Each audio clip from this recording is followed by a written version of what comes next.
Massoko, eu sabia e eu sabia que Julius Malema não ia deixar isto barato. E é um daqueles líderes que dá orgulho ao nosso continente. E quem sabe este senhor possa ter oportunidade de dirigir a África do Sul para vermos exatamente que rumo vai tomar este país africano. Julius Malema, na verdade, reagiu às palavras de Donald Trump na Casa Branca e a respectiva resposta do senhor Cyril Ramaphosa, que é o presidente da África do Sul, que encontrava-se na Casa Branca. De certa forma, Julius Malema tinha que dar resposta ao que era falado, o que também era acusado, direto ou indiretamente. Eu vou me apresentar, sou uma pequena mute. Eu gostaria de convidar a deixar seu like, se inscrever e partilhar o vídeo com amigos e familiares. Assim que você fez isso, vamos exatamente ao vídeo. You were told that this organization is dying and it's a useless organization. And it only took Donald Trump to remind all of you that this is not a small organization. It was Donald Trump who said to Cyril Ramaphosa, you can't say this is a small organization because it is the only organization in South Africa that filled up FNB Stadium. And he said he never saw an empty seat. There were 100,000 people and more at the FNB Stadium. Why would you say yourself, as a fighter and a ground force, that your organization is a dying organization when the White House says this is the biggest organization in Africa and in South Africa? Comrades, they went to White House to complain about you, that you want your land, that you want jobs, that you want the banks and the mines to be returned into the hands of rightful owners. Ramaphosa could not defend South Africa. The whole president of South Africa, he go America and say in America there is a crime in South Africa. Yes, we know that, but why do you say it in America? Because if you say it in America, they will no longer come to South Africa as tourists. Ramaphosa has killed the tourism of South Africa when he declared crime at the White House. Comrades, it doesn't matter who we are. When we go outside South Africa, especially in front of imperialism, we must close ranks.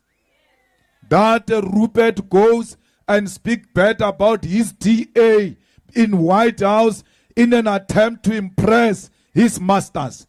We don't like John, we don't like DA, but don't speak bad about them to Trump. We must defend our country against imperialism. The only organization that is hated by imperialists is the EFF. I will never be intimidated by America. I will never be intimidated by Donald Trump. They were speaking about me in that meeting at White House. If they were not gossiping about me, they should have called me into that meeting. I would have answered everything that Donald Trump wanted from us. That nonsense that Trump did in America, he will never do that nonsense in my presence, because I will confront him here and there with the facts. Ramaphosa could not present the facts in front of Donald Trump. You've got a coward president. He left here. Ariana, he won't be bullied. When he arrived there, he was shaking. Atatazela, Achaba Donald Trump, another president scared of another president. Donald Trump said to him, when you say farmers, you mean white people. He kept quiet. Farmers do not mean white people. They are black farmers. They are white farmers. Ramaphosa is a farmer himself. He should have said to Donald Trump, no, farmers are not white. I'm a farmer myself. I am not white. Why didn't he present that simple fact before Donald Trump? Why didn't he say, there are so many people killed in South Africa, and majority of them are blacks? There is no white genocide in South Africa. Bammonchatsila with crosses. He opens his eyes in shock. I know South Africa with my eyes closed. He's unable to tell Donald Trump that is not a picture of South Africa. This picture does not belong to us. We don't have mass graves of white people in South Africa. Comrades, Donald Trump says to him, "Hey Ramaphosa, why are you not arresting this Julius Malema? Why is this Julius Malema not in jail?" He can't respond with a simple fact that this song, "Kill the Boer, Kill the Farmer," was approved by the Constitutional Court. We are a constitutional democracy. We must defend the decisions of the court. He failed to defend the Constitutional Court. By failing to defend the Constitutional Court, it means he failed to protect the Constitution. And when you fail to protect the Constitution as a president of the country, you have failed in your primary duty of defending the sovereignty of South Africa. And when you fail to protect the Constitution as a president of the country, you have failed in your primary duty of defending the sovereignty of South Africa. Ramaphosa is a failure, but you must understand one thing. When Trump says, "Why is this man not in jail? Why is this man not arrested?" he simply means, why is this man not dead? Why are you not killing this man who wants to kill for white people? In that White House, my ticket was taken out. They called for my life with an attempt to silence me. They will never kill me again because where I am dead. Because black people are dead. Black people have got no dignity.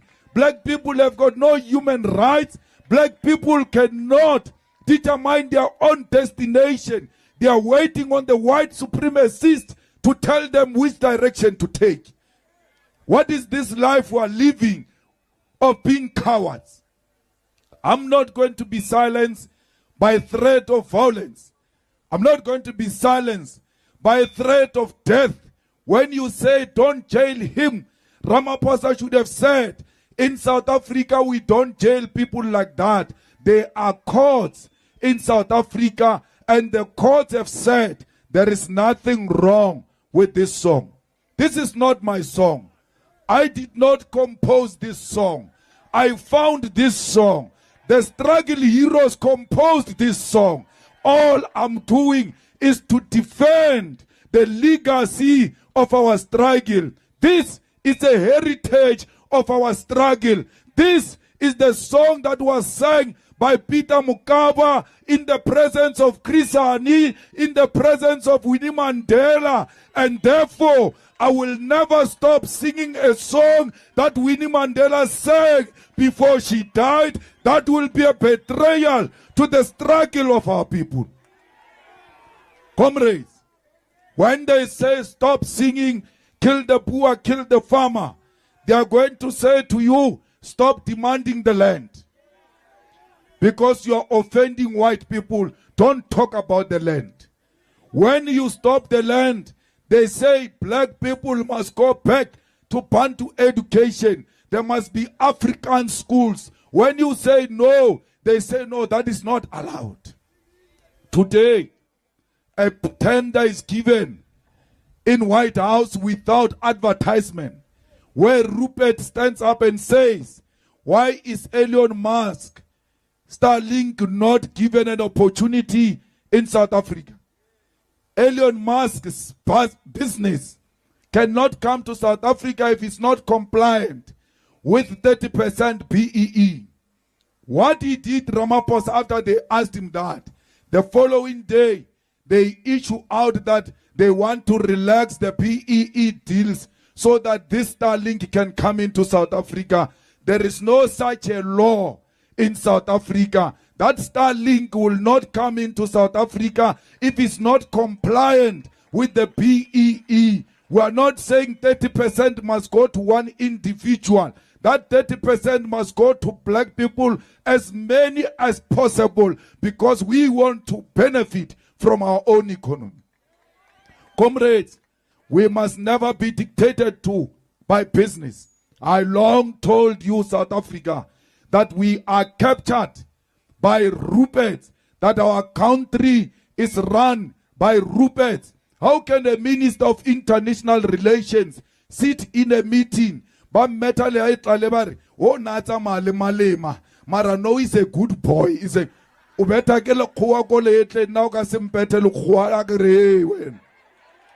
what is your problem?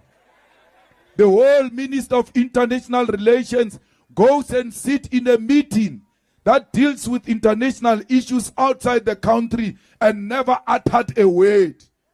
But businessmen, the golf players are speaking, but you, the politician, who's supposed to speak on those matters, you are quiet. Why do you still want to earn a salary after being quiet? Why can't we give this salary to those white people? Because they are the ones who are speaking there. All white people who were in that house from South Africa, all of them spoke. All of them, including John Steenhuisen. What gave them the ticket to speak on behalf of our country? It was their color. Only the color of their skin is the one that gave them permission to speak at the White House. Lamula was there. Kumbuzo was even worse.